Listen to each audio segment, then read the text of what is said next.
Thank you for attending our part 4 of our 2021 Leadership Series Kickoff, Big Opportunities and a Pathway to Reimagine. So a fourth of 5-part series focusing today on carbon.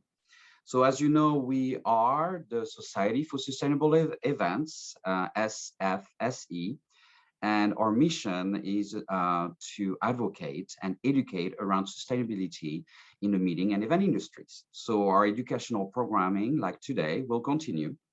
So for today's event and our series, many thought leaders and organizers have come together in this time of, environmental crisis to unite our industry with a plan and offer a change. So I can't wait to make a difference. And let's do it. So on a housekeeping note, please mute your audio, and you can actually chat and put questions in the chat as well.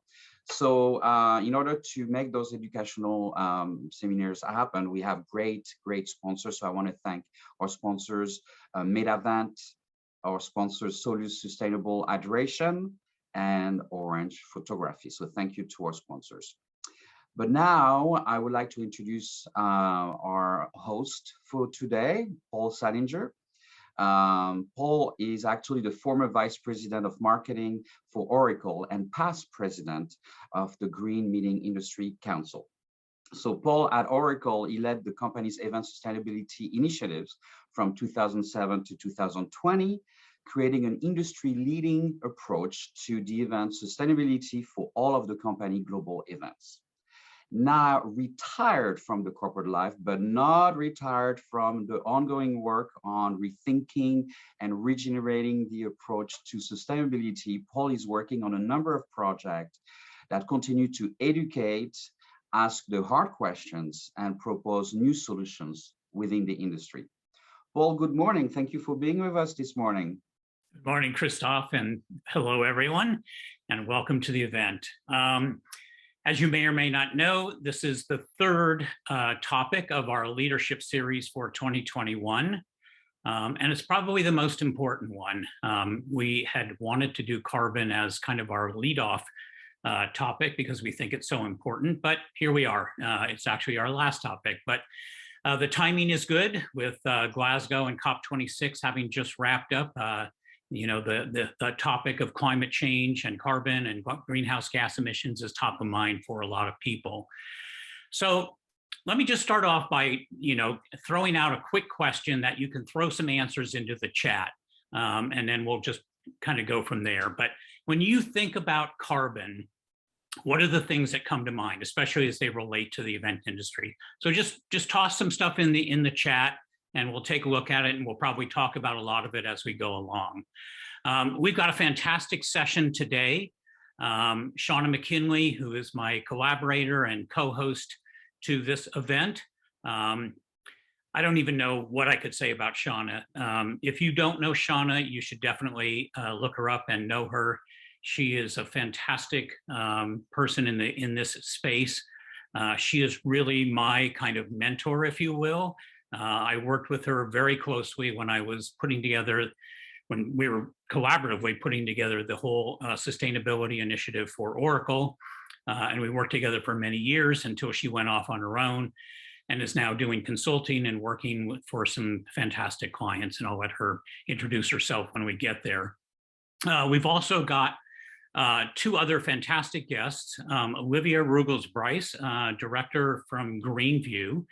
Olivia has over 15 years experience in the travel and hospitality sector in sustainability, strategy, communications, and consultancy. She works on the development of Greenview's industry-wide projects, such as the Cornell Hotel Sustainability Benchmarking Index and Green Lodging Trends Report, which she's going to be talking a little bit about today, as well as industry methodologies, such as the recently launched Hotel Waste Measurement Methodology with the World Wildlife Fund, and the ongoing net zero methodology for hotels. So she's got some fantastic background. She's based in London, so it's afternoon for her. So welcome, Olivia. And we also have Trent Wolby from Google. Trent is the sustainability lead for events and experiences at Google. He's focused on identifying, measuring and mitigating carbon and waste at scale, and helping everyone discover how they can use their leverage to keep global warming under 1.5 degrees centigrade. And whatever he's doing right now, including being here, he'd rather be listening to Kraftwerk by a campfire. Okay, so just a quick opening statement. Let's be honest, we see the emission of carbon and other greenhouse gases as the overriding issue in the events industry. We just emit too much carbon in our travel options, in our accommodation choices, in our destination choices, in our approach to food, and in the way we consume goods and transport them. We don't measure enough of the impact of carbon emissions on our events, our attendees, our destinations, or the communities and event destinations that are subjected to pollution and climate change impacts on an unequal basis to have the kind of data that could, spur real change. So for the event today, we want to talk about the issue of carbon in the event sector and how we see it as an existential threat to the very survival of the industry we all love and work in. We probably don't have enough time in the next 75 or so minutes to come even close to addressing all of the issues of carbon in the industry. So, here's what we're going to try and cover in this conversation. Sean and I are going to have a quick conversation where we have a little bit of a context of like where carbon actually comes from in the event supply chain. We're going to talk about carbon in travel. We're going to talk a little bit about carbon in the supply chain. And we'll touch on food and AV as well. And then I'm going to interview Olivia and talk about the work that Greenview is doing in the hotel sector. And then I'll interview Trent, and we'll talk a little bit about what Google is doing. We'll touch a little bit today on carbon reduction and the difference between drawdown versus offsetting. And then we're going to talk a bit about measurement, why we need to do it, and some of the tools for doing it. So Shauna and I will kind of close out the session looking at some of the tools that are out there for actually measuring your carbon footprints at your events. Okay, so let's dive right into this. Shauna, welcome to the event. Thank you so much for being here. Climate change is a complex issue. How do you frame the challenge of low carbon events in a clear and easy to understand way that event professionals can act on? Well, first of all, thank you for having me. It's great to be here, and welcome to everyone. It is a complicated issue, and I think for me, what's most helpful is to think, first of all, what are our sources of emissions? That's the basic information that we have to start with. To your point about measurement, it's really, really a critical thing to do. And then the second step is, once we have that data, is really understanding what the scale of impact is that we're having, because I think it's once we start to look at that we get a sense of the urgency and the gap that we have to close, quite frankly, because we are a fairly high carbon activity. So let's start, first of all, by looking at the emission sources. So if we could pull up the next slide briefly, just to give us a bit of visual context. Every event is going to be different when it comes to their carbon footprint fingerprint. So this is an example actually taken from the launch of the Green Meetings tool at the UNFCCC event at COP26 last week. That gives us a sense of what the typical carbon footprint fingerprint of an international business event is. We find it does tend to vary, but transportation is an outsized impact. That's our main emission source right now, particularly flights. But where we have a local business meeting, we may find that those flights obviously shrink, but then they're replaced by ground transportation. So transportation always tends to be number one, whether it's ground or flights. Then there's venues. Venues tends to come in second. And the size of the venue pie can sort of increase or decrease. We find it increases if we have a lot of temporary structures that we're building for any type of event. But where it's a local event, the venue can tend to be a bigger piece of the pie, typically because transportation is a little bit smaller. That's typically followed by accommodation and catering, where there is accommodation, because a local event may not even have that. But catering and accommodation tend to come in 3 or 4, followed by everything else, AV, exhibits, and waste. They tend to be sort of at different points in the list, but they do tend to be smaller. And that's often surprising for people, and maybe an important thing that we need to sort of pause on right now, because one of the challenges we face about our methodology is it's very hard for us to calculate the impact of manufactured goods. that we use. So a lot of people will think of an exhibit and they'll say, well, that's a lot of waste and that's a lot of materials. Why isn't it a bigger piece of the pie? It's not that it doesn't have impact. It's more that it's very difficult to measure. We have challenges around the methodology associated with that. So it's hiding a lot of impact, that small piece of the pie. So the first step is quite simply to measure, to figure out what your carbon footprint fingerprint is, because once you see that, you have a sense of maybe what the major areas are that you need to focus on. Yeah. The next question then is scale. Right. And that's sort of what I get into on the next slide, if we could pull that one up, because we have an outsized impact in the event industry compared to other sectors. And this is a way to sort of try and start to visualize that in an attendee-centric way. So just to sort of unpack this a little bit, the red ring that you see in this record, sorry, it kind of looks like a record. I thought I was maybe throwing 45s on here once it sort of took shape. But the red ring is what the typical carbon footprint of a single attendee at an international event is. But that exists in a range. Sometimes it's lower. Sometimes it's 1-2 metric tons per person. Sometimes it's higher, could be as high as 5%. But this is a fairly solid average figure that we see in the academic research. And you can compare that in an attendee-centered way to the people who are coming to your event and what their average annual carbon footprint is. So someone in Brazil emits on average about 5 metric tons a year. So if they attend a single event, that starts to grow their footprint above the per capita average in Brazil. You can compare it to the average carbon footprint of someone in the UK, about 5 metric tons per year. It represents a sizable portion of that impact. And then you can look at China, you can look at North America. Those of us who are living in Canada and the US, we have an outsized impact. But events, when we attend one, tends to represent a pretty sizable portion of how our individual footprints are going up. And I think that's helpful perspective, because we don't always put ourselves in the attendee shoes to think about the thought process people are going to be going through when it comes to, is it worth attending this event when it comes to the carbon cost of my participation? And that's where I just sort of in closing want to focus in on that green circle in the center, which is a really critical one to be aware of. That circle in the center, 2.5 metric tons per person, is what the United Nations Environment Program suggests to us our target carbon footprint should be by 2030. If we're to be staying within that 1.5 degrees that's identified as the aspirational target in the Paris Agreement on Climate Change.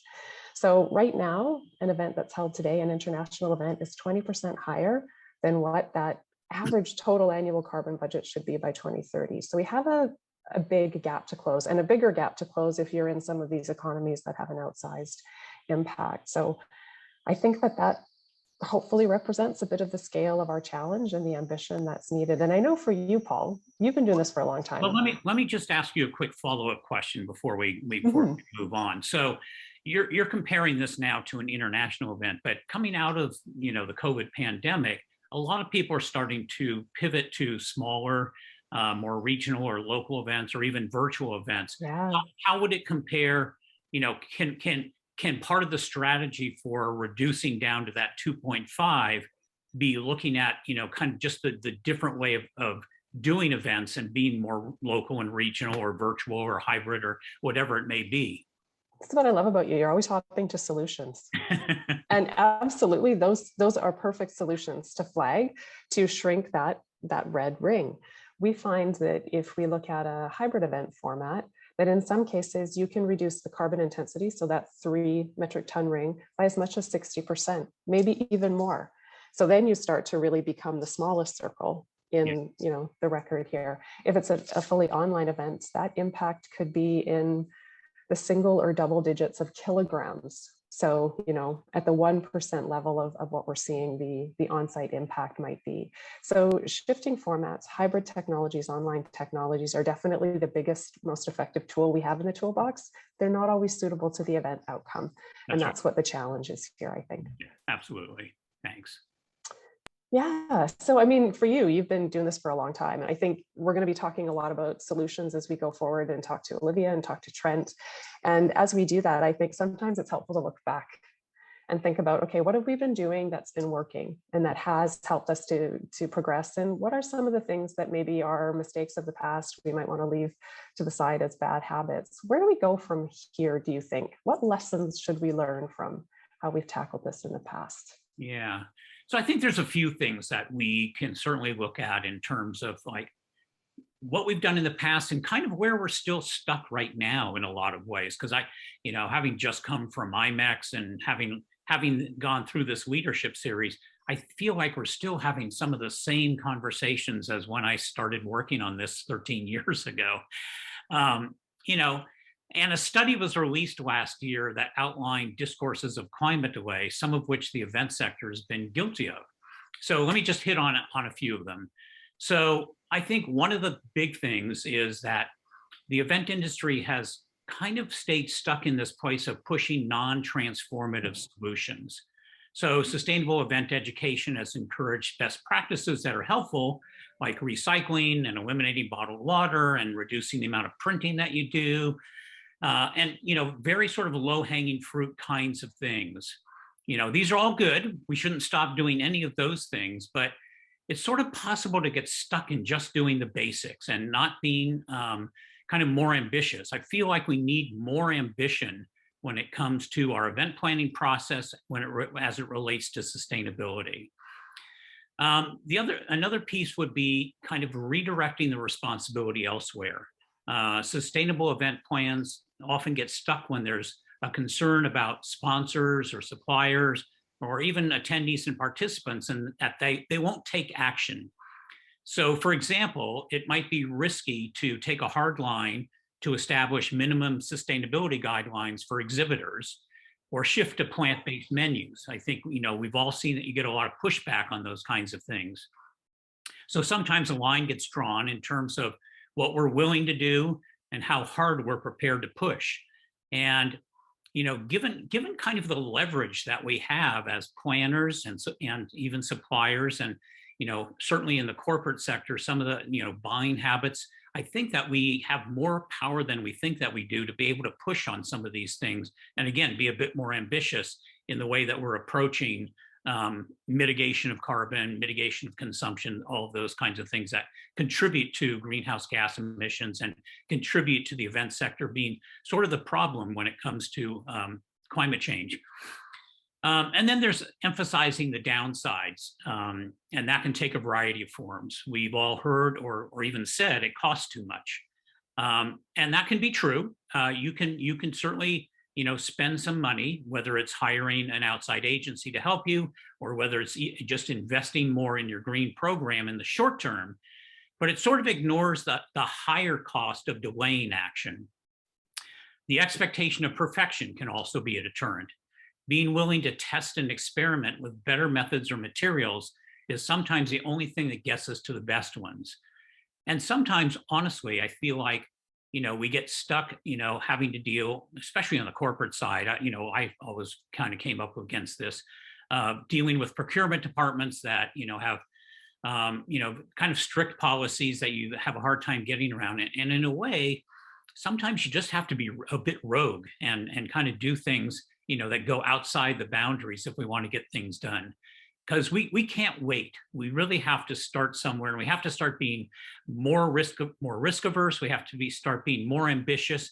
We have to really start pushing on these things if we want the event sector to kind of take a leading role in helping to mitigate, the climate problem. So those are a few things that I see that are, missteps in the past that we should look to avoid. Where are we going in the future, I think, ties to what I'm talking about. I think we're starting to see, that big companies in particular, Google, Salesforce, and many others are really starting to have some serious conversation about how they manage their supply chains, how they're measuring carbon, how they're measuring all kinds of different things. And it would be great if the event sector as a whole could start to look to some of those companies for, some ideas in terms of how to be more ambitious and how to push on some of these things. And I think that's kind of a direction that we sort of need to go. I think the other direction that we need to go is, again, taking this idea of leverage. There are a lot of people working on sustainability issues on a global basis, and people are doing some really great things. But we sort of continue to work in silos, and it's very fragmented. I think we really need to start thinking about how do we start pulling all of these people into a real community of sustainability professionals and using that leverage to really push on companies, corporations, associations, big event organizers, and some of the big suppliers in the industry to really set, some real science-based targets and some actual targets that we can work towards so that we take more action and are not just continuing to kind of talk about this stuff. So that's kind of where I am at this point in terms of looking at past and sort of future stuff. But, to get us into the frame of mind to talk about solutions, what should our intentions be around this issue? Well, we seem to be galvanizing by default around this concept of net zero, I think, in the event sector and outside of it right now. Seems to be the focus for carbon, supported by different initiatives like the Race to Zero, the global challenge to have emissions by 2050, have emissions by 2030, eliminate them by 2050. And the two key intentions are really around reduction, first and foremost, and mitigation as sort of a plan B. And I think that I find it really helpful to use the bathtub metaphor when we talk about these goals, because we have this atmosphere and we've been dumping carbon emissions into it now since industrialization. I was born at 332 parts per million CO2. People born today are about 412 parts per million. So it's going up and up. Bathtubs filling when we look at our atmosphere, and we're getting near those tipping points where things are going to start permanently damaging our planetary systems. So we have to turn off the tap. And that's where reduction comes into play. We have to stop filling the bathtub. The other thing that we have to do is we've got to punch some holes in the bottom of it. And that's sort of how I think about mitigation. It's really about shoring up the drains so that our natural sinks have time to recover and can start to absorb that carbon that we have been emitting over all of these years so that we can get the parts per million down again. Can you just explain natural sinks just so people are clear on what that actually is? Yeah, for sure. So probably the easiest thing to relate to is when you purchase a carbon offset project and you opt to plant trees, or maybe restore peatland or restore grasslands or soils. What we're talking about is restoring the Earth's natural ability to absorb carbon on its own. One of the reasons why those types of offsets are so popular. Yeah. But the thing to realize about mitigation projects like that is they operate at a very different time scale. So one of the reasons Plan A, reduction, is so important, and why, for example, the Race to Zero says you really should strive for 90% reduction, 10% offsetting, is because reduction is quick. It's immediate. We can do it right now. It buys us more time to allow those natural sinks to recover and grow, because for some of them, they can take decades in order to successfully absorb those emissions. So we need to look at both, obviously, and in events, we do tend to look at offsets typically more readily than we look at reduction, because reduction is a lot harder for us, but both are really critically important as intentions and goals. Yeah. So with those two goals in mind, and how we need to lead and be more ambitious and aggressive, what do you think leadership looks like as we embark on these solutions to talk to Trent and Olivia about?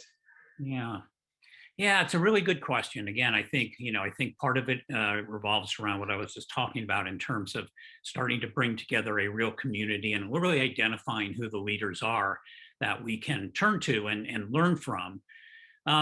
What does it look like? That's a great question. I think in a lot of ways, there's a lot that's going on. So, for example, Trent and I are both part of a kind of corporate cross-tech event sustainability group. And so we have been, talking to those people, and it's a lot of the people in the tech industry, for example. I think there are some technology solutions that can come out that we can kind of start to draw on from a leadership perspective. But I think it really, really does come back to, both event planners and suppliers collaborating with one another and really opening up and having honest conversation and starting to create some very specific targets that they're going to work towards, and starting to really measure these things and reporting back to the whole community so that we really start to understand what the overall impact is across the event sector. We've seen it in certain situations. At Oracle, we always did a sustainability report. We, tried to share it as broadly as we could year over year. I think that's a piece of leadership. I know Google is doing the same. I think Salesforce is doing the same. But again, it's sort of fragmented and in silos. If there was a way, and I don't know that anybody is necessarily working on this or could work on it. It's a hard thing to do, to aggregate data across the entire event sector. But some real leadership could be shown by starting to kind of look at that process. And maybe Trent will talk about this. He's starting to work with a new measurement tool, and the company that he's working with is attempting to, in some respects, try and aggregate a bunch of data. Some of it is assumption-based, but even assumption-based at this point would get us a little bit further along in terms of starting to understand what the overall impacts are. So again, from a leadership perspective, I think that there are, and you just talked about it, there are a couple of things to think about. And leadership right now would be to really have some specific plans and actions in place to actually reduce carbon and use offsets as a part of the strategy, but not the whole strategy. Because honestly, almost anybody could claim carbon neutrality if they just dumped a bunch of money into offsets at this point. An oil and gas company could do an event, offset the event, and claim that they're carbon neutral. And I don't think we want to be in that position. That to me is not leadership. Leadership is actually taking very specific actions to try and mitigate and reduce, to get down to that number, that 1.5 number that you talked about earlier. So I think, and we can continue the conversation around leadership as we go forward here, but let's kind of shift and let's bring Olivia into the conversation at this point. So Olivia, welcome. Thanks for taking the time today. I know it's late in your day in the UK. We really appreciate you being here. We're really excited to hear about what Greenview is doing, because you guys are doing some great work. My first question to you might be, what do you see as a positive statistic, sign, or step toward carbon reduction and mitigation that gives you hope that we're moving in the right direction, inside or outside of the event sector? Oh, thank you, Paul, and thank you very much for inviting me to talk to you today. It's not that late here in the UK, actually. It's only 5 o'clock, so it's a delight to be here. Not quite yet. It's only Tuesday, I think. Anyway, so yeah, I mean, it's interesting you asked me that question after the conversation around leadership, because I think for me, kind of having been watching sustainability and this across tourism, hotels, events for many years, I think we've got a real momentum in leadership, actually. And although there's still a lot of work to be done, no denying that, we're seeing just in the last year a number of companies stepping up, setting net zero goals, science-based targets. I mean, there's around 3,000 companies as part of Race to Zero now. About 2,000 have science-based targets, of which a handful are in sort of our industries, related industries, and there's a real momentum there. And I think, coming out of COP, which I was lucky enough to be at last week, actually, there's been a lot of there's been a lot of discussion about whether what came out of COP has been successful or not, and I think that there are many different perspectives on that. But what I would say is that we had coal mentioned for the first time. That's a huge move that will have massive implications going forward. And when we're looking around the whole carbon side of things, Article 6 was agreed, and that's very technical in the weeds of the whole conversations, but essentially it means that there's now an agreed framework for exchanging carbon credits through UNFCCC, and I think that's going to stop a lot of the discussions and push forward some actual action. So I think there's a real momentum, a real engagement, a real push forward. I think there's civil society, NGOs have found a real voice and a real power this year, and companies are taking that on board to a large extent. So I think there's a lot of good stuff going on, a lot of commitments being made. I think now, let's look over the next year or so and see how they are actually delivered on, and that will be the proof, I suppose. But I feel positive. I think there's a real ambition, and of course in the event sector, the reason I was there at COP was because we were launching the new net zero carbon events initiative that JMIC is hosting, I think is the technical term for it. And we had over 200 companies sign up to that. 100 of them actually signed the pledge. So there's a recognition in the events industry that there is a challenge to be addressed, and companies are willing to step up to address the challenge. So there's a leadership and momentum. Yeah. So you talked about, you just mentioned the Joint Meeting Industry Council Net Zero pledge. What other broader initiatives should we be aware of or draw on when planning for our own low carbon events? And how important is it for people, not people individually, but organizations, to look at that JMIC pledge and think about signing on to it? Well, I think so. There's lots of initiatives out there, and I think a lot of it depends on where you are in the world, the type of event that you're running, and the type of organization that you are. We already mentioned Race to Zero. There's another initiative called Climate Neutral Now, which comes out of UNFCCC, which is much more focused on kind of reduction and then offsetting, but it has an accreditation program alongside it. So there's lots of good stuff out there. The Carbon Neutral Protocol is another one. Although these are not focused on the events industry specifically.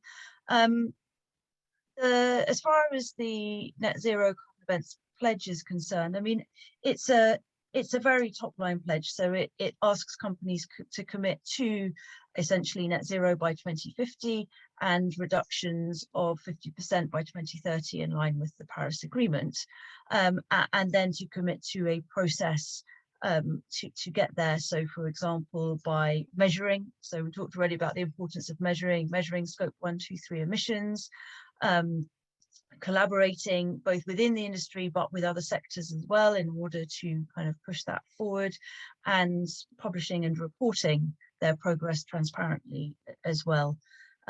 So the pledge itself is more process driven. The whole initiative, now we have a good body of companies signed up to the pledge, will be around pulling together the roadmap, which is kind of how can we achieve this? What are the key issues we need to work on? Everyone seems to, and it was really interesting, Shauna's slide that she showed with just the huge impact of transport, but everyone seems to get kind of bogged down with transport because it's so big and so impossible in many ways. And actually there's a lot of other things that can be done that will also have an impact.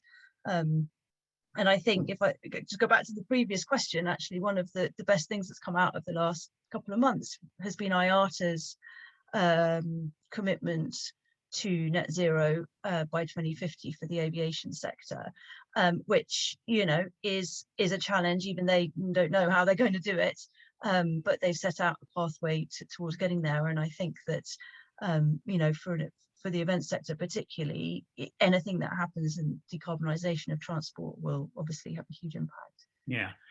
Can I just I'm going to throw you a little bit of a curveball right now, and maybe Shauna can come back in and comment on this. Can we just explain to people kind of the concept of net zero versus carbon neutrality? Because they are different, right? And, the race to zero, net zero, these are sort of new terms in a way for the event industry. Can you just comment on it a little bit? Well, I'll go first and then I'll let Shauna pick up the gaps. Yeah. So essentially net zero is when you reduce as close to zero as possible your emissions, and then where there is left over, you then remove an equal amount of emissions from the atmosphere. Yeah. So it's essentially net zero. You are not adding any more emissions to the atmosphere, whereas carbon neutral, it is essentially you reduce as much as you can, but then you offset the rest. And offsetting can be done, and we'll talk about that a bit later in a number of different ways. So carbon neutral, as I think was mentioned before, can be bought, if you're willing to spend money on offsets. Right. Zero is a far more complicated endeavor. Right. Shauna, anything you want to comment on in that piece? I think Olivia explained it really well. The only other term I'll toss out there is one that I heard yesterday, or a couple of weeks ago in some promotion being done by a hotel chain around carbon negative. So this idea that we're not only carbon neutral, but we're carbon negative, that gives the idea that we're doing even more carbon neutrality, which is essentially an additional offset. So it's like an addition to how Olivia already described carbon neutrality, but they are very different things, with net zero having a much higher focus on reduction, essential reductions. Okay, great. So Olivia, what advice do you have for anyone just starting to measure? Can you offer any lessons learned from your years of experience, especially working in the hotel sector? Yeah, I can offer sympathy because it's an enormous challenge when it comes to measuring. And I think that Sean already kind of highlighted some of the challenges. I think that the first thing is it's okay to start simple. Start with what you've got and what you can measure. And when we're looking at emissions and scope 1, 2, and 3, for example, I mean, scope 1 is essentially, and scope 2 are your, on-site and purchased electricity.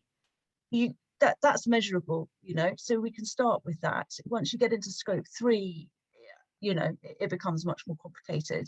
But you can do it step by step, and it's okay to do that, and it's okay to have a plan in place to identify what is harder to measure and how you're going to solve that problem in the future. It doesn't all have to be done now. That's the first thing. The other thing I would say is kind of also a similar theme, but you can define your boundaries. So you can, if you're a global company, there may be some geographic locations where it's much easier to measure and some where it's much harder. So you could build that in as well, and that's also okay, because as you said, the perfect the enemy of the good. You've got to get going, and some things will always be easier than others. But defining your boundaries in quite a strict way is very helpful when it comes to measurement. Right. As I said, work out what you don't know and how you're going to solve for that, and what you need to do in the future to get there. And I think it's a journey. It doesn't all, there is a whole journey, and you don't have to do it on your own. Yeah, there are others and tools, etc. Yeah, absolutely. And we'll get into some of the tools later on, but I think you're right. Just even taking that first step and measuring, just even the energy or whatever you can measure, it would get a lot further than some of the just basic practices that the event sector tends to do.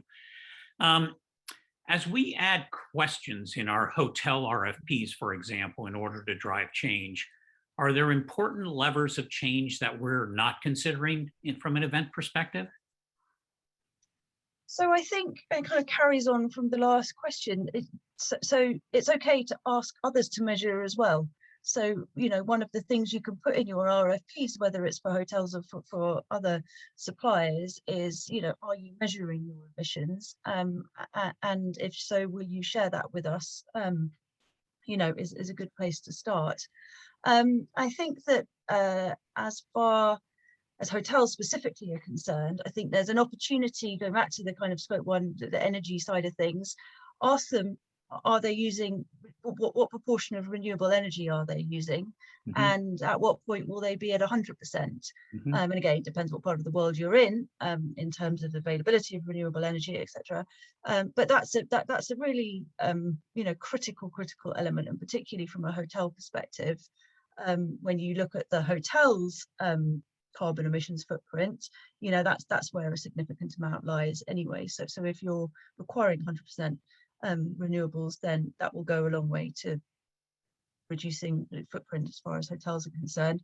And the other thing is that, when you're asking hotel suppliers for sustainability related or carbon related information, make sure you're asking it to them in a way that they can respond. So for example, there's the Hotel Carbon Measurements Initiative, which I think may be highlighted as one of the tools we'll talk about later, which is essentially a methodology for measuring the hotel carbon footprint.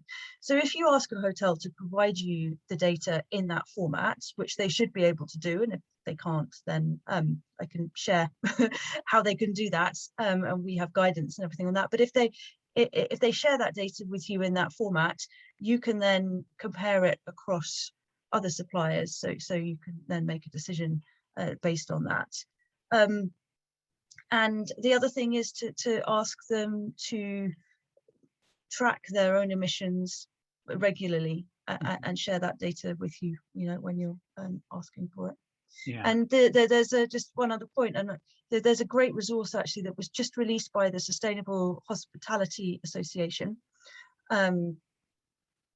which is guidance on basically how to frame sustainability questions for hotels and RFPs.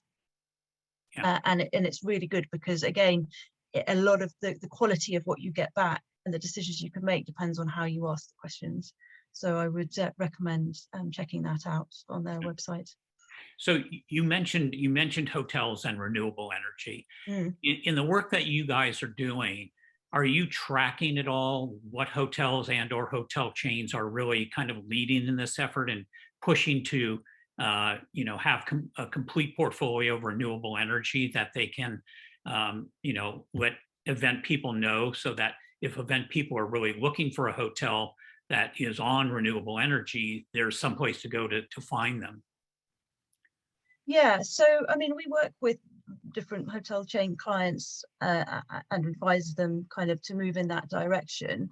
There currently isn't a sort of global database of which properties are using renewables and which companies are moving further in that direction, although they do tend to publish that data in their sustainability reports, and those that complete a SASB disclosure, for example, have to state the proportion of renewables that they are using. So there is that. I mean, there's also the Cornell Hotel Sustainability Benchmarking Index, CHSB, which is published by Cornell, and it's not focused on renewables specifically, but that gives really good benchmarks in terms of the average carbon emissions of different types of hotels in different locations that can be used, to compare data against, or to set thresholds, etc. Okay. So one quick final question for you, Olivia. Given the difficulty involved in decarbonizing some event logistics like transport, many event organizers are looking to offset their impact. And we've talked a little bit about offsets, and I think you've got a nice slide. To what extent should we be relying on offsets, and what guidance can you give to ensure the integrity in the approach to offsetting? Yeah, so that's not a quick question, is it? Or a quick answer, but I shall try. So I think, first of all, I mean, ideally we wouldn't offset. Ideally we would reduce carbon to zero, but the reality is that that's not going to happen in the short term, and therefore offsetting can provide a short-term solution to those emissions that we can't abate, that we can't reduce or eliminate. And so I've kind of got two things to say here, and I'll bring the slide up in a minute. But first of all, there's the Oxford Principles of Offsetting, and if you're not aware of them, I suggest you have a look at them, because it's quite helpful, and there's guidance, and it basically says that if you've got to use offsets, then make sure that they're high quality, and I'll talk to you in a minute about what high quality means, and constantly review your offsetting to make sure you still need to offset and that you're doing it in the best way that's appropriate at that time. So kind of treat it as a temporary measure, and keep reviewing it. And then they say you should move to carbon removal offsetting. So that's actually focusing on offsets that remove carbon from the atmosphere rather than perhaps provide an alternative to carbon. And then move to what's called long-lived storage carbon offsets. So that's basically when you remove the carbon and you make sure it doesn't come back into the atmosphere again. And this is where technology is still in fairly early stages, but that's the way you need to be going. And then by doing that, you're creating a market for both of those two. So the carbon removal and the carbon storage, and therefore generate those markets by making sure that when you're buying offsets, that's what you're focusing on. So it's kind of quite a nice loop and a nice thing. So in terms of kind of what is a high quality offset, and if you want to bring up the slide now, Jodie, I'll just talk to this kind of quickly, but there are 6 sort of principles of a good carbon offset. And the first is making sure it's verified. So make sure that when you're buying a carbon offset, that it is actually removing or reducing carbon from the atmosphere, and make sure that it is certified in some way to do that. So you've got some proof that it's actually happened.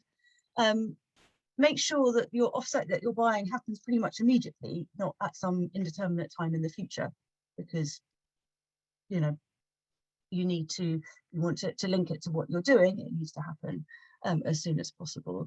Make sure it's accurately accounted for. So that's a fairly obvious one, but make sure what you're offsetting is equal or more to what you have emitted. And then make sure it's additional. So additionality is a really key thing to think about with offsetting. So make sure it is something that wouldn't have taken place otherwise.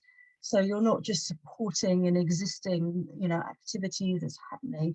Make sure that is actually, that would not happen if you had not bought that offset. So you're adding to the removal or reduction of carbon, and then make sure that it's permanent. So and there's many different ways of doing this, and some are more challenging than others, but there's no, you buy an offset which then gets turned back into carbon shortly afterwards. That's not particularly effective. And then there's this whole sort of thing about being co-beneficial. So you can buy offsets that obviously have carbon impact and they have environmental impact, but also, carbon and society is so closely interlinked that they have a benefit on society as well and communities. And we talk about the sustainable tourism equity principle, and there's this huge opportunity in tourism particularly, and I count events within that, because moving people around the world is such a big part of what you do, to make sure that offsets that you buy are contributing positively to destinations, and then you can have you can tell a nice story, but you can have a good rationale and kind of loop things back into each other. Yeah, and maybe not even just destinations, but maybe even specific communities within destinations. Exactly. So that we start to talk about social equity and climate justice within the framework of some of this. Exactly. Yeah. Cool. Well, great. Olivia, thank you so much. Great information. And again, great work that you guys are doing. Before we move on, let me just remind people, if you have questions and want to throw them in the chat, we'll try and kind of like moderate the chat a little bit and try and get to some of the questions when we have time, or maybe even jump in with a question or two as we're going forward. But let me move on to Trent. So Trent, good morning. Thank you so much for your time this morning, for joining us. I'm going to ask the same question that I asked Olivia. What do you see as a positive statistic, sign, or step toward carbon reduction and mitigation that gives you hope that we're moving in the right direction, both inside or outside of the event sector? Yeah, well, Paul, first of all, thank you for having me. It's wonderful to be here in the company of people who are way smarter than me and have done way more science than I have for much longer. I think to answer your question, the pandemic exposed, as we all know, sort of the best and worst of modern life. I think like any tragedy or ongoing problem, there's a ton of silver linings that emerged from the pandemic and are still emerging from the pandemic. I think that one of them is really the idea that people are willing to stay at home, to gather information and to network. I think as events professionals, generally, we're people who love to hang out. We love to press the flesh, and we all know the value of meeting someone in person. There's all these sort of headlines about Biden and Xi Jinping's meeting yesterday and talking about how Biden loves to meet in person, doesn't like to do these Zoom calls, but he did it, and something was accomplished. And I think there have been some studies, some surveys put out recently about the C-suite's willingness to engage from home and to engage remotely, understanding on the one hand that we cannot get rid of of all in-person meetings and in favor of carbon reduction, which Shauna's slide from earlier, where we saw flights accounting for the majority of carbon. We know that we're not going to get rid of all of that part of the pie, but maybe we don't need to travel once a week. Maybe we need to travel once a quarter, twice a quarter. I think that world is one where we're more open to now. And I think that just sort of internally with some of my more data heavy colleagues at Google, we talk about this idea of unit of innovation per kilogram of carbon emitted. So can we get more out of being in person than we can by staying at home? In that case, make the concerted decision that you want to travel for it. But if you can get something done that doesn't have to be, it doesn't have to involve an international flight, you can do it from home, let's do that. So I think hopefully I've answered a little bit of your question. I think that we've seen some increasing willingness to think more concertedly about international travel to make the things that need to happen. Yeah. So we both are heavily involved in the tech sector. What role do you see technology playing in terms of low carbon events? Yep, another great question. I mean, I think that there's a couple of different ways to think about this, and I'll try to stay focused enough to talk about them. I think that one of them is obviously increasing the fidelity and the amount of information that can travel through a telecommunications pathway.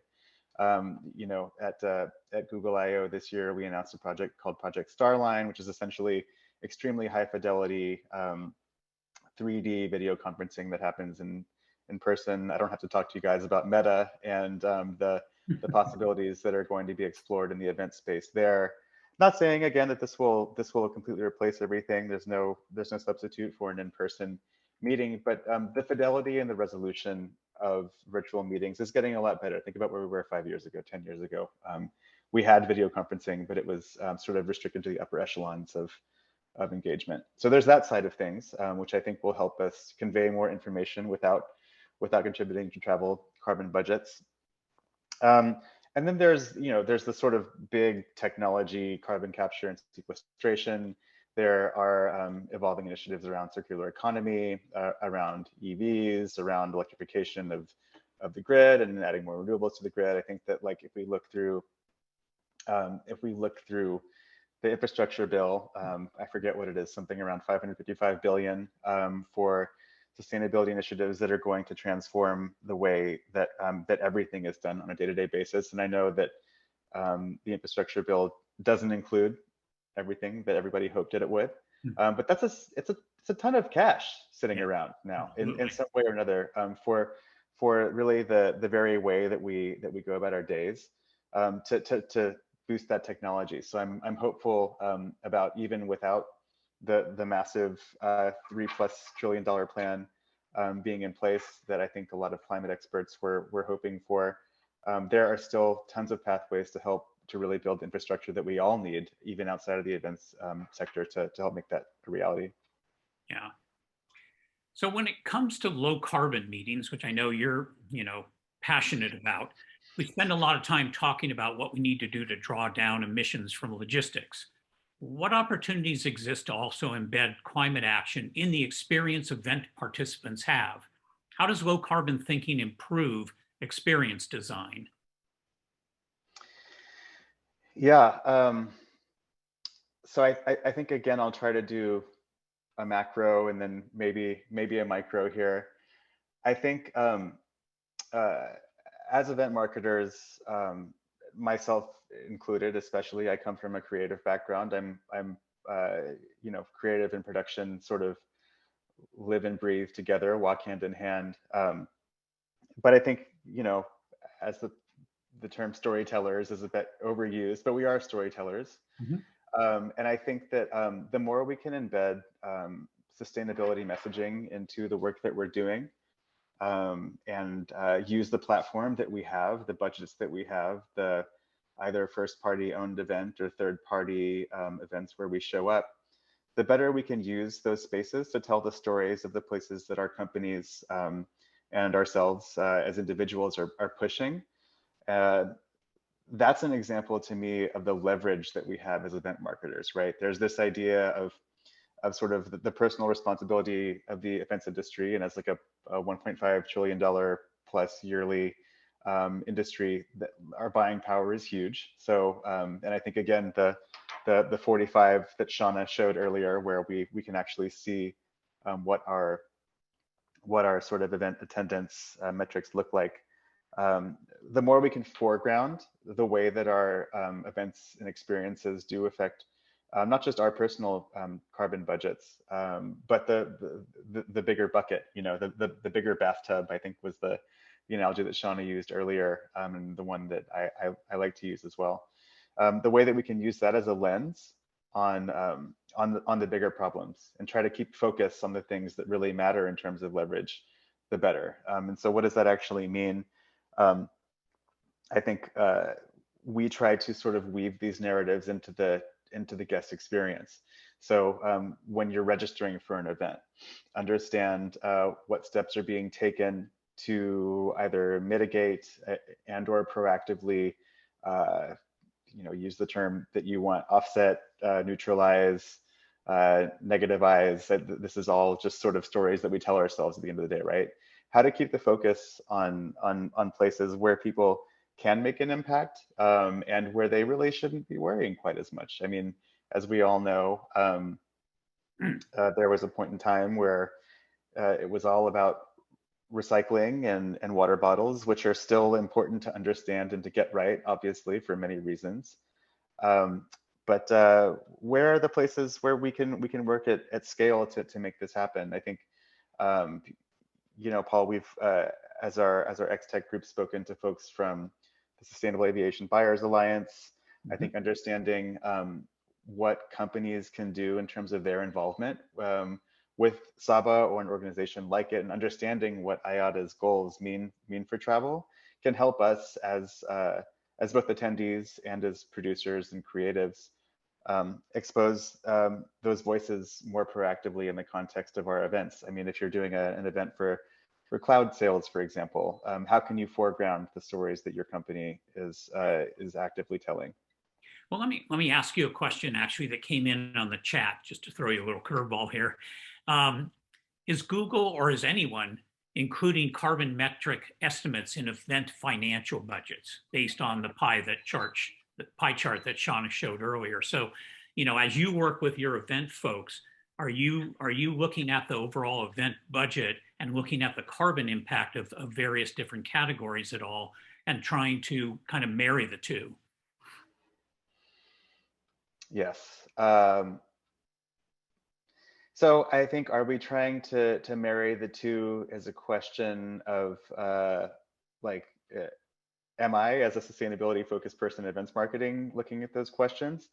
Absolutely. I think that again, as marketers and as storytellers, our job is really to bring those numbers to the people, right? And then when I say to the people, I mean the folks who are going to eventually be signing up new agencies, new partners that we're buying from. I mean, procurement is a huge portion of the events industry. So how can we take the measurements that we're making as an events crew and bringing those to the people who are making the money decisions? So that's a question that I work on every day. I mean, getting people from 0 to 1 on this question. So I think a lot more important from getting them from like an 8 to a 9. Mm-hmm. So I think we have to do the work of doing the measurement first, which is what I have been focusing on at the events team in Google for the past couple of years. And then when we have those numbers, coming to the table with ideas on how to proactively mitigate and then offset, neutralize, draw down, whatever poking the holes in the bottom of the tub, right, we want to do after the fact. And I think that comes down to another, this idea of net zero commitments. You can try to do this as an events or as an events marketing organization, but you very quickly run into these problems that are not just within an organization, but within the entire company, right? So you need support from all angles in order to get your goals achieved. Do you feel like you're getting that support from senior management, for example, at Google to go down that path? Yeah, well, at Google, we're extraordinarily lucky to have leaders that get it. You know, I'm not. It's no surprise that we don't do everything completely correct all the time. No one does, but I think that we're really fortunate to have people who really care and who understand and who are geeks, Yeah. who understand what really what the levers we need to pull are. So, we've in advance of COP, we've shared more about our net zero commitment. Last year, we made a commitment to run on 24/7 carbon-free energy everywhere by 2030. That doesn't mean net zero or carbon neutral. That means like 0 across all of our data centers and campuses, which are the vast majority of, I think, 90+% of all of our energy consumption. So that right there is a major accomplishment. And once we have that sign off and that initiative from our leadership, then it really unlocks a lot of ambition at all levels of the company. And you really need to, you can always point back to the fact that, hey, if we're not doing this sustainably, then we're not really aligning with the core corporate mission. Right. Yeah, and I touched on kind of this idea of ambition earlier, and you and I have talked about this a little bit in terms of how do we start to move event professionals beyond sort of basic checklists around sustainability and or carbon? How do we get them to start to be more ambitious in their goals and in their executions? Or even how do we get them to go rogue to get things done? Yeah, another really super important question, using your leverage, lighting a fire. I think the most important thing, again, and I am not a science forward person. I try to be as numbers and objectives focused as possible, but I'm really like, I come from the creative side, from the events marketing side. It's all about talking, storytelling, and I don't mean storytelling in a way that we're fictionalizing anything. I just mean normalizing the idea of talking about carbon, about climate change, about travel, about whatever it might be, because it's the best thing that we can do, I think, and again, using our leverage as event marketers, is to bring it up. I think that once you start talking about it, and don't do it in a way that is going to freak people out. I mean, you do need to freak people out on a certain level if they don't understand the severity and what 1.5 degrees means versus 2.4, which is where we're headed. If you don't lead with that, you're not going to get anyone's attention. But I think that once you're there, you can't freak out. Like what are the next steps? What are the big buckets? So maybe that wasn't quite the answer that you were asking for, but I think starting to talk about it, even if the rest of your org or your company isn't quite there with you yet, I think that they will, as your orgs and your companies inevitably become more sort of caught up in the issues that are surrounding climate and waste, then they will hopefully start to understand more clearly what they can do. You'll be primed to answer questions from them, and I think that we are seeing more corporate pressure, more pressure from consumers and from the public for big business to step up. I mean, look at COP. Look at what was and wasn't accomplished at COP. I mean, COP is still essentially happening. So government can't do everything. Individuals can't do everything. Businesses can't do everything. I think that the more that we see our the corporate world as responsible for what's happening out there, the more pressure we're going to see, and the more readily able we are to speak to those questions, the better off we're going to be as brands and as a planet, hopefully. Yeah. So, you've got what I would consider maybe somewhat of a unique role at Google in terms of like what you're doing from a sustainability standpoint, and then working with the various stakeholders and working with the event marketing team. Coming back to the question that Sean asked me earlier in terms of what does leadership look like at this point, do you feel like event professionals, especially event marketing people or event planners, kind of need to step up into a similar kind of role within their organizations where they kind of just take on sustainability as a value or a mantle, if you will, and work with various stakeholders around it if they're passionate enough about about it to do something? Yes. Yes. I mean, TLDR is yes. It takes, there's this idea, I believe, that we can credit to Jamie Alexander from Drawdown, that every job is a climate job now. Mm-hmm.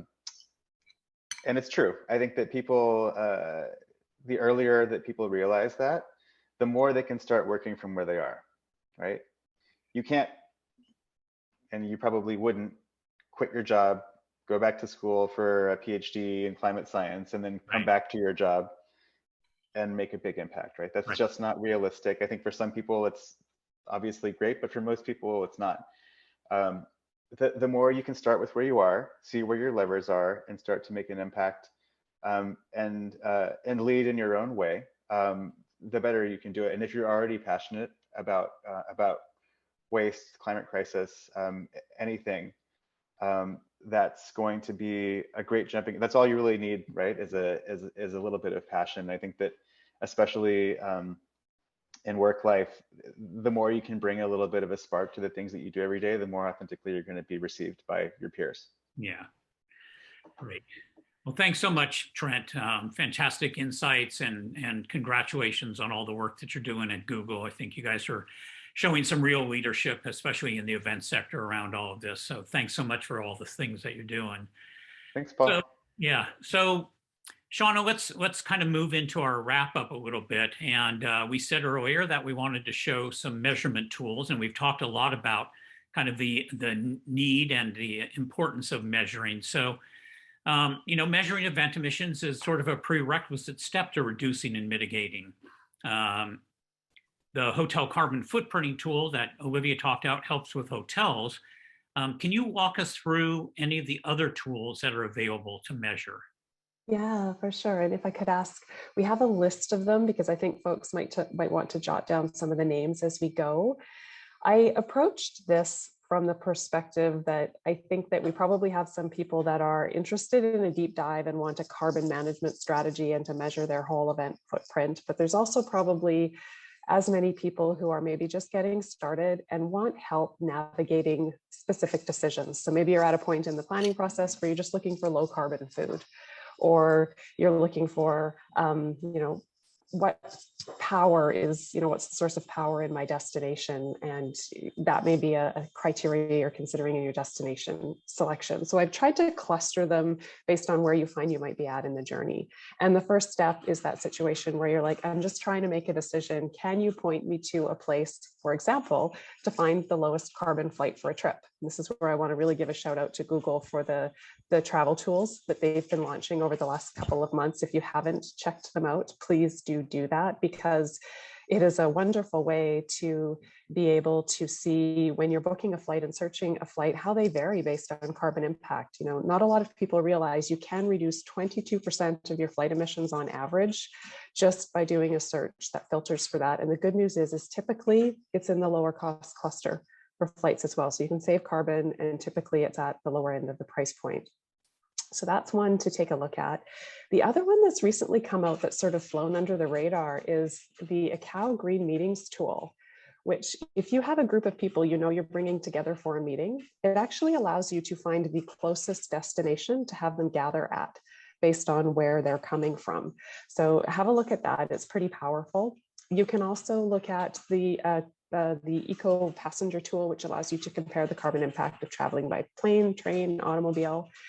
Our World in Data has massive resources in their greenhouse gas tool on all kinds of things, but I've just called out two here.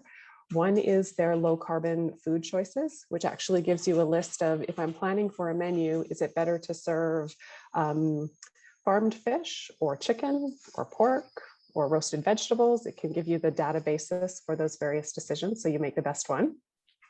And if you're looking to get a sense of the low carbon electricity potential of a destination, you might want to look at their map that actually looks at different countries, and you can drill down into different regions, so states, provinces, and in some cases even cities, to find out the percentage of clean power that's sourced. So just sort of isolated tools that might help you in the journey.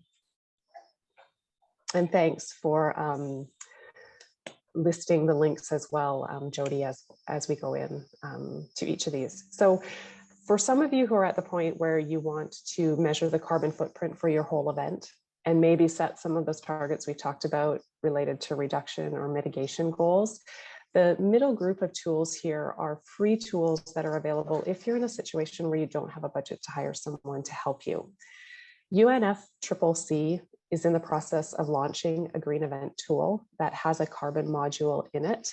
Indications are, it was just launched at COP26 last week. Indications are it should be available for the public sometime early in 2020, but the link that's provided is the place where that will be eventually housed. There's also the amazing carbon measurement tool that Olivia has referenced. If you haven't used it yet, it is a great resource for doing calculations around room footprint, venue footprint. There are numerous carbon offset calculators that you can refer to. The one that is linked here is from My Climate, which I've included because it tends to be a bit more robust. Most carbon footprint calculators that are freely available do the simple stuff. My Climate has a few extra categories that it includes, so it would be a good one to maybe do a test drive of, but there are others out there. ICAO also has a flight calculator that is very useful. So if you've never calculated carbon footprint for flights, have a look at that. It's a very easy to use tool. There's also a freight tool that Ecotransit IT provides. So if you're looking at having to ship stuff by ground, by ship, by plane, and you know the weights and the various destinations around the world it has to go to, there's a calculator that will help you with that. And there's also a digital event carbon calculator for those of you who are doing online events and you'd like to learn more about the impact of your streaming. You can check that out. And it has the ability to also tack on calculations if you're doing shipped items and pre-production. Now, for some of you, you may be in a position where you have a bit of budget to hire someone. So we wanted to refer to some of the great work that's been done by a number of leaders in this space. Many people are becoming aware of the ILA tool that is helping to provide automated calculations that I believe is being launched early in the new year. And there's a lot of demos of out there right now. So if you have a chance to take one in, it may provide some automated solutions for you. Greenview, so Olivia's team, is also a great resource to draw on, may have some advice for carbon measurement. And Meet Green is another one that has been doing this for decades and has a lot of background to help you do more specific, detailed calculations. And the thing I will say is that sometimes there's a bit of fear around how much that type of service can cost. Sometimes it doesn't cost quite as much as you think it might. So if you're playing around with even a small bit of budget, there may be some assistance that's available for you there. So that's a cross section of tools. And I'd encourage, if there are others out there that the audience is aware of and is using, it would be great to supplement them in the chat list so that we can build this list out for others to benefit from as well. There's a sample.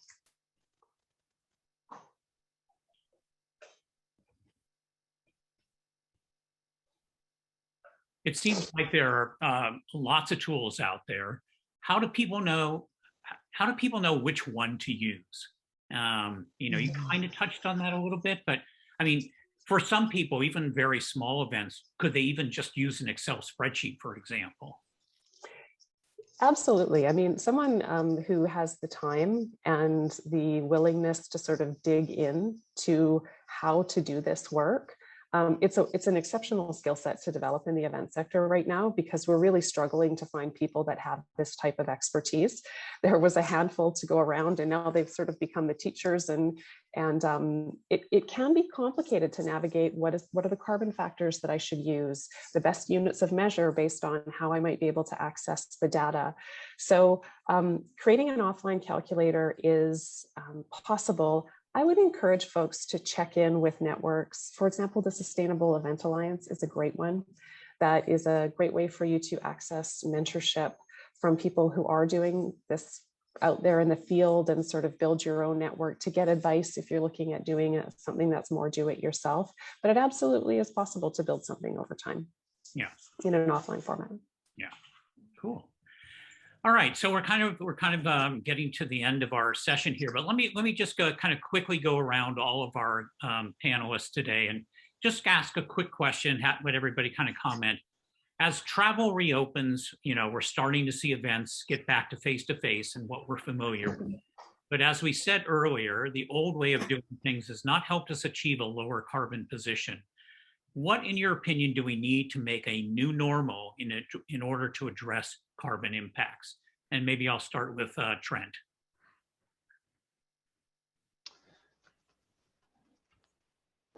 Well, that's a big question, Paul. Yeah. But I think that I will just, I'll reiterate talking with people who you don't think either care or think this is important to them, whether it's your parents, your kids, or your boss, or your reports. Just starting a conversation and being aware of the levers as opposed to the micro that we're used to dealing with. Yeah. Yeah, and I might throw in, just from my perspective, to start to ask why. Why do we need to do this event? Do we actually need this to be a face-to-face event, for example? Does it need to be as big as it was? I know, at our last Crosstech, meeting, Salesforce came in and basically admitted that they don't necessarily want to go back to a 100,000 person event, that they would like to see it be, this year they had 1,000 people and everybody thought it was great.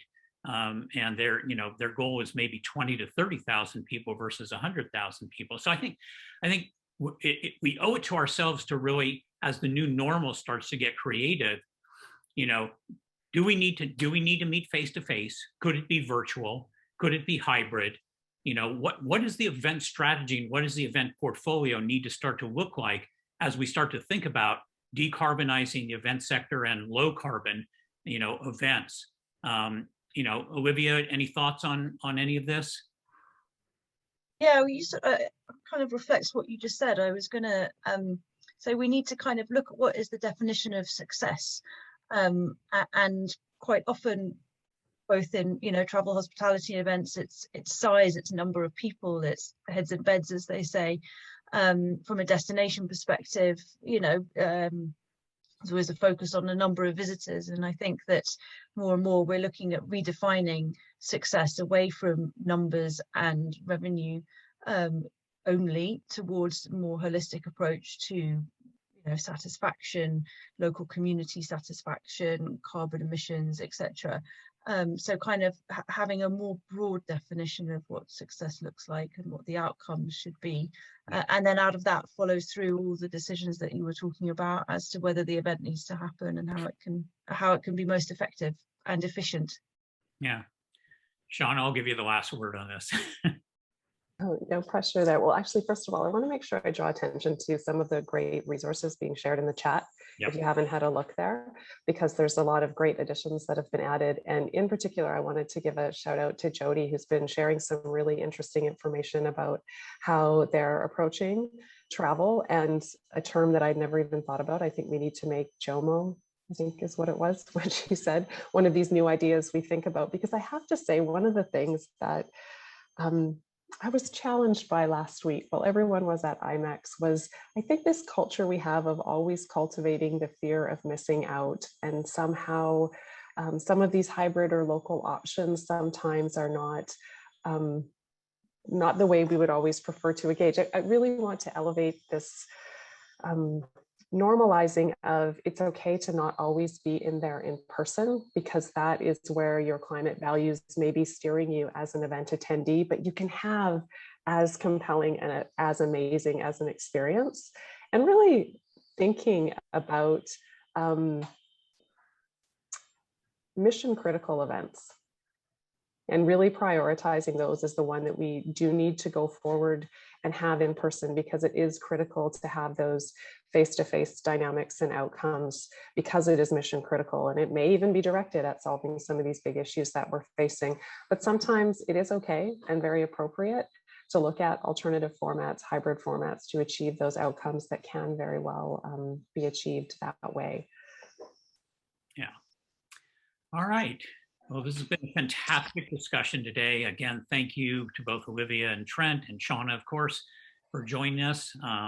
Hopefully we've given you some tools and some resources to kind of start to take a look at, but more importantly, just to continue that conversation and make sure that you just start somewhere, just start measuring something and report it back out and do continuous improvement from year to year. So thanks to everybody. I'm going to turn it back over to Christoph to kind of close out the event. Everybody have a great day. Wow, that's an incredible conversation today. I'm so inspired. So thank you for all the speakers. And I am all about Mojo as well, I have to say, and collaboration. So I thought that was pretty amazing. So thank you, everybody. And we're going to look at the upcoming event we have for the Society for Sustainable Events coming up. We have an event actually tonight with Aliyah. A live event, believing it or not, it's been a while, so it's been a live event. We'll be in Oakland talking with Laura Steck, a chef, about greening up events and greening up, you know, our life as a chef as well. And our part 5, our leadership series, will be on January 11th. And we will talk about sustainability and leaders roundtables, of course. And we want to thank, of course, all of our sponsors again well, follow us on social media. Sorry, yes, follow us on LinkedIn, Facebook, Twitter, please. This is very important. We love your support, and this is very important for what we're doing and the talks and the conversation that are necessary right now. And of course, our sponsors, Solus Sustainable Hydration, Metavent, thank you so much, and Orange Photography. We're going to give you extra time today. Yes, perfect. So I want to really thank you for coming today and joining us today. I want to thank the board, the educational committee, the speakers, the program, the designers for all the hours you've put for this event. And I know it's Thanksgiving next week, so I want everybody to have a good Thanksgiving. Stay green, please. Don't travel too much if you can. Walk and bike, watch what you eat as well. And the holidays are coming as well. So be safe, and please, everybody, stay green. And we'll see you next year on January 11th, 2022 for our next event. And thank you, and have a wonderful day, everybody. Thank you.